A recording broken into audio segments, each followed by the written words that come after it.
Hey everyone, and welcome. Today, we're going to break down that one single morning where Julius Caesar's pride and a bit of smooth talking sealed his fate. It's an incredible story. So let's just dive right in, shall we? This is the one morning, where a single conversation completely shifts Roman history. I mean, it is an absolute masterclass in psychology, persuasion, and the tragic power of a wounded ego. Okay, so the scene is Caesar's house, and it's before dawn. And outside, a crazy storm is just raging. You know, this is classic Shakespeare. The weather on the outside perfectly mirrors the chaos that's about to erupt on the inside. So Caesar's been up whole night, and his wife, Calphurnia, she keeps crying out in her sleep, having this awful nightmare over and over again. Help, they're murdering Caesar. You can just feel her terror. She is absolutely desperate to keep him from walking out that door. So Calpurnia finally confronts him, and she says, look, I'm not usually one for omens, right? But last night was different. It has shaken her to her absolute core, and her argument isn't based on logic, not at all. It's just pure raw fear. She's basically saying the entire universe is screaming at them to pay attention. And then she just lays it all out. All the crazy, unnatural things the Night Watch saw. We're talking a lioness giving birth in the streets, graves literally opening up and the dead walking out, fiery warriors fighting up in the clouds. This is not just a bad storm, she's saying. This is the universe telling them something catastrophic is about to happen. And this is really her main point, her mic drop moment. She says, when beggars die, there are no comments seen.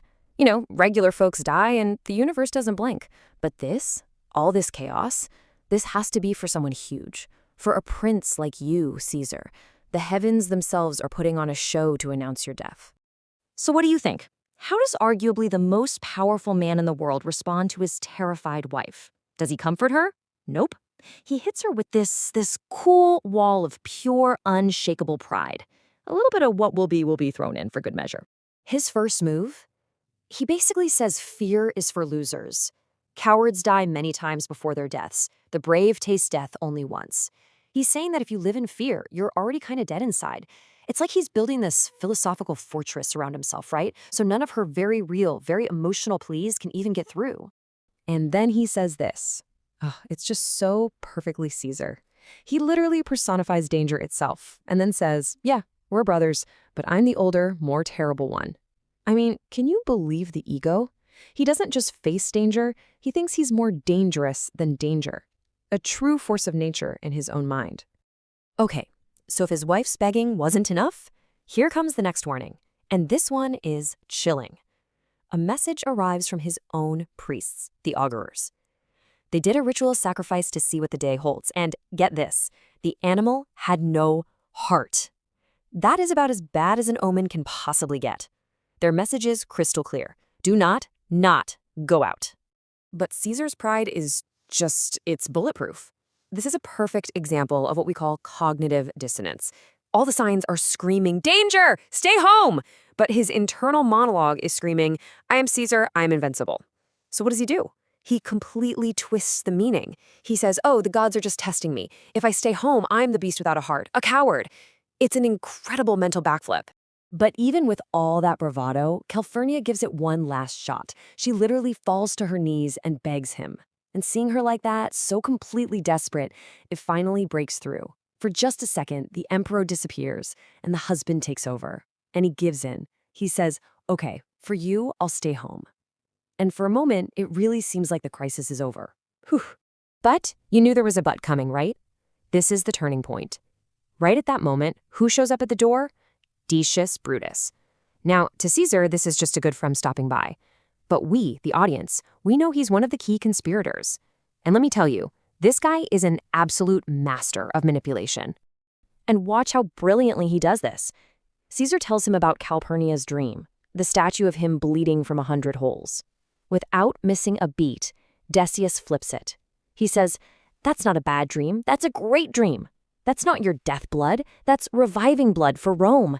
And those smiling Romans, they're not your enemies, they're your loyal subjects trying to get a piece of your greatness. He takes a symbol of death and turns it into a symbol of glory. It's genius in a terrible way. And then Decius goes in for the kill. It's this perfect 1-2-3 combo aimed right at Caesar's biggest weakness, his ego. First, the hook. Hey, Caesar, guess what? The Senate is going to offer you a crown today. Then, the jab. But they might change their minds if you seem superstitious and don't show up. And finally, the knockout punch.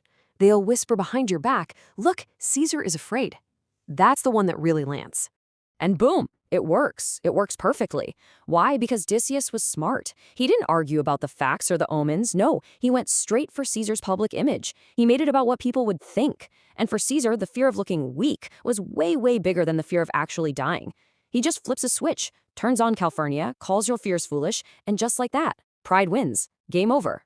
So that's it. The decision is made. Or unmade. Caesar is back, full of confidence, practically beaming about getting his crown. He proudly announces he is going to the Senate. The storm, the dream, the heartless animal, his wife's tears, all of it just gone, wiped away in an instant.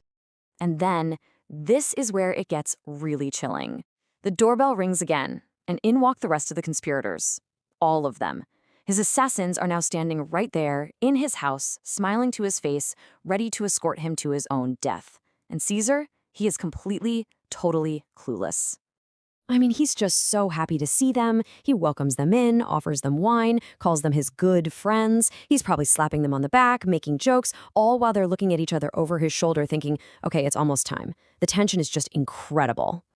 And then we get this quick little aside from Brutus, who is really the tragic heart of this whole thing. He thinks to himself that being friends like this, well, it weighs on his heart. And that one line tells you everything. He's not like the others. He is genuinely torn up inside. He loves Caesar the man, but he's terrified of what Caesar the king might become. You can feel how much this is costing him. So it leaves us with this big question, doesn't it? Was this whole thing just fate? Was it written in the stars and all the omens were real? Or was it something much more human? A story about how a man's greatest strength, that absolute, unshakable belief in himself, was also his greatest weakness. The very thing that his enemies used to lead him right to his own end.